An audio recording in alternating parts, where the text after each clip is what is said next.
अथ श्रेयोनाथजिनस्तुतिः। श्रेयांजिनः श्रेयसि वर्त्मनीमा, श्रेयः प्रजाशासदजेयवाक्यः। भवांश्चकाशे भुवनत्रयेऽस्मिन्, नेको यथा वीतघनो विवस्वान्।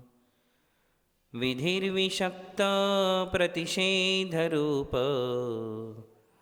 प्रमाणमत्रान्यतरत्प्रधानम्। गुणोपरो मुख्यनियामहेतुर्नयः सदृष्टान्तसमर्थनस्ते।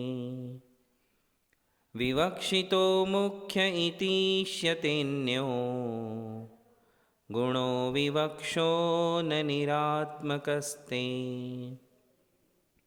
तथा रिमित्रानुभयादिशक्तिर्द्वयावधिकार्यकरं हि वस्तु। दृष्टान्तसिद्धावुभयोर्विवादे, साध्यं प्रसिद्धेन्न तु तादृगस्ति। यत्सर्वथैकान्तनियामि दृष्टं, त्वदीयदृष्टिर्विभवत्यशेषे।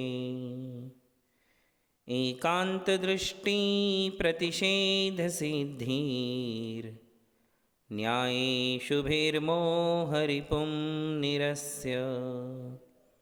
असेस्म कैवल्यविभूतिसम्राट्, ततस्त्वमर्हन्नसि मेस्तवार्ह। ततस्त्वमर्हन्नसि मेस्तवार्ह। ततस्त्वमर्हन्नसि मेस्तवार्ह।